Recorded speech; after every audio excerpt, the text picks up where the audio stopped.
may tabo. So to start with, open lang ka ng Word.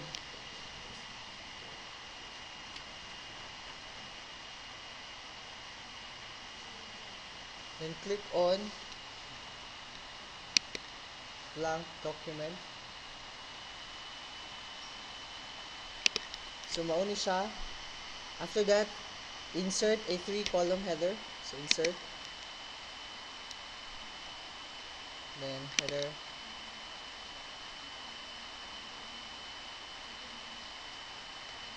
Here.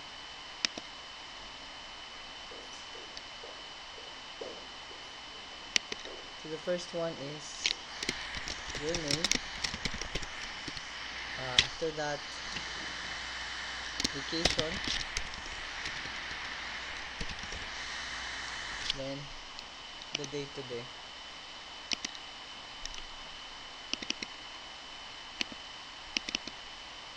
After that, set spacing after 2-0.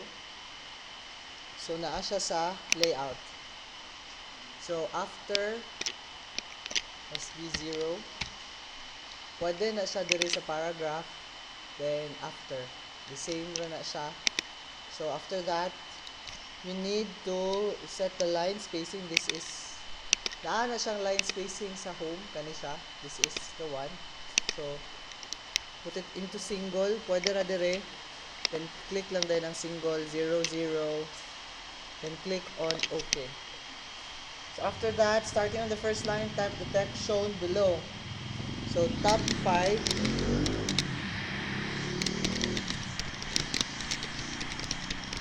Destinations. Then enter. Caribbean, France, Rome, Italy. Kamu na bahala ha kung unsa nga destination inyo ang gusto. Basta kalima ka buok. Pwede local, pwede international. Yes? So, take note of this. Press enter after the last word. The last word is Nevada, so press enter. Dapat inana siya. And then after that, select the title top 5. So, i-select nyo siya. Then, make it into 16. Then, Arial. And ayun, tapos naka-bold. Then, select the remaining text. So, the remaining text, you can diri padulong dira. So, that's Arial. Then, that's 12. After that, turn on the show and hide. Show and hide kani. Kaning mura og pinga pakilid, that's the show and hide. So click on that, magawas sa ini siyang mga non-printable text. Kaya dili siya makitaan nga mga text, ay nga mga characters. So after that, select all the text. So that's what's the shortcut for selecting all text? Control A. So Control A. So select na tanan text. After that, copy, paste. Copy. And then paste it 3 times on your page. So click sa kinalasan, paste na ito. 1, 2, 3. After that, separate each of the list with 3 blank lines. Or enter. So from here, enter ka. Tulo. Dapat tulo ka buok ka na siya nga character. It means tulo ka enter ang naa. So diri po dayon, that's another 3. And then here. Then kaning kinalasan, let's just delete that. After that, ano na ba yung sunod? Select only the list on the second. Ang second, and then click on here, numbering. That's 1, 2, 3, 4, 5. After clicking that, decrease its indentation. This is a decrease indent. So, para move siya dito sa pinakauna. After that, then click on to the third, the third one. Then select yung lang tulo. Then click on the bullet na default. After that, click on that. Decrease indent. And then here on the last part, it's the bullet of your choice. So any bullet of your choice, pwede dira, or you can define your new bullets. Or click on this. pwede nga gusto na ako inani ang ako kay Ryan dato sa R, then decrease and then. So after that, proofread, then save. So save lang din na siya onto your desktop. That's capital letters, education underscore your full name.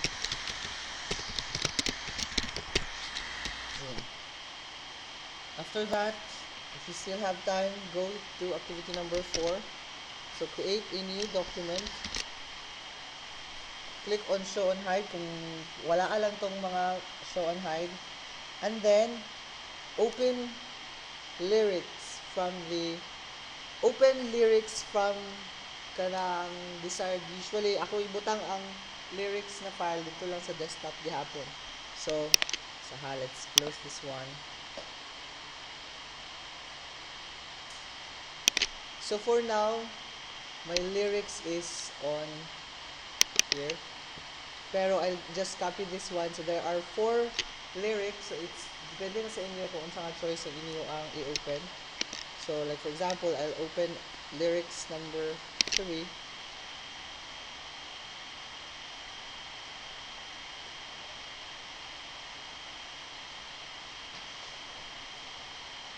So kanang upat ka lyrics na mga file naka-save na siya tanan sa desktop.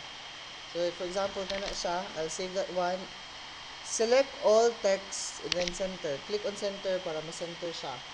After that, change the page orientation to landscape. The page orientation is naa na siya sa layout, then orientation. Click on landscape to make it onto landscape mode.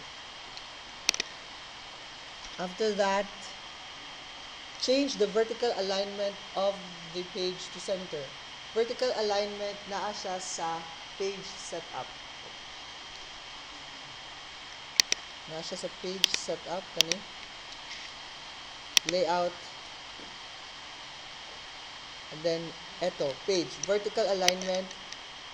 Click on to center. And click on OK. Para matunga siya sa page. Add a line style page border. Change the color of the width of the line. So page border na siya sa design. Click on page border. Line man ta. So kanilang siya page border. So you can just select it. Change its size if you want to. Then the color. Whatever color you want, then click on OK. Select all text and change the font and font size as you wish. So, sige, wala man siya balik sa ito sa number 5, wala man nakabutang dira kung unsa nga page border. So, you can select your own here at the art part. You can select any of your desired page border. For example, like that. So, I'll just select it. After that, you'll just have to change your font styles on your choice. So, pwede na and you can increase the or decrease the font size. After that, ano pa ba? Select the title and artist and apply bold. So here's the title and here's the artist and click on bold. Then insert an appropriate clip art images. So I'll also include the clip art onto the desktop. Like for example, this is the clip art. Let's for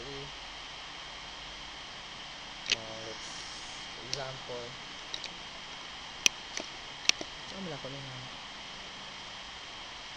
Extract to clip art.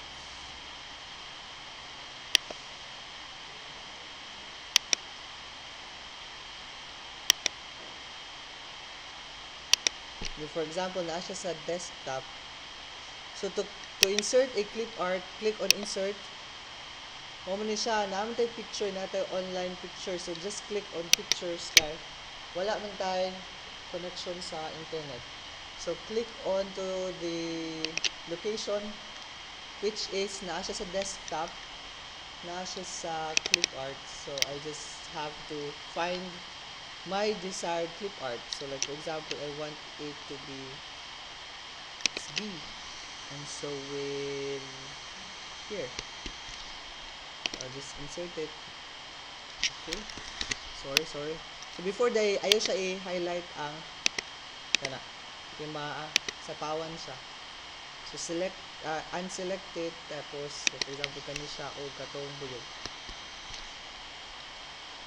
So, I insert it. Then, insert an appropriate clip art in the center below the song lyrics. Change the text wrapping of the image to in front of text. Okay, for example, kani siya. I'll click this. And this one. Sa pinalasan. Sige, dito na lang. Paste Japon. Behind the text. Then I just have to. So, kamo na bahala og plaster sa inyo ang mga image. For example, this one, I want it to be here para medyo na siya border. This one here. So, kayo na ang bahala maglagay-lagay ng mga clip art. I'll just provide you the clip art. Then, after that, insert the 3 columns header. Insert. Tapos, tanan page siya, butangi og clip art. Header. Then, 3. Ayun. So, let's just add name. My name is. After that, we have lyrics. Then the date.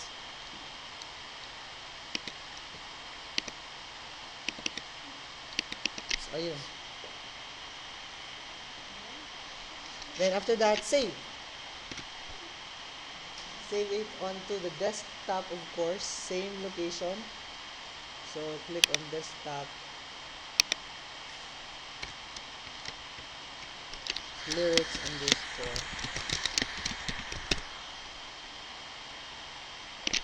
Then save. Okay. You can now proceed to the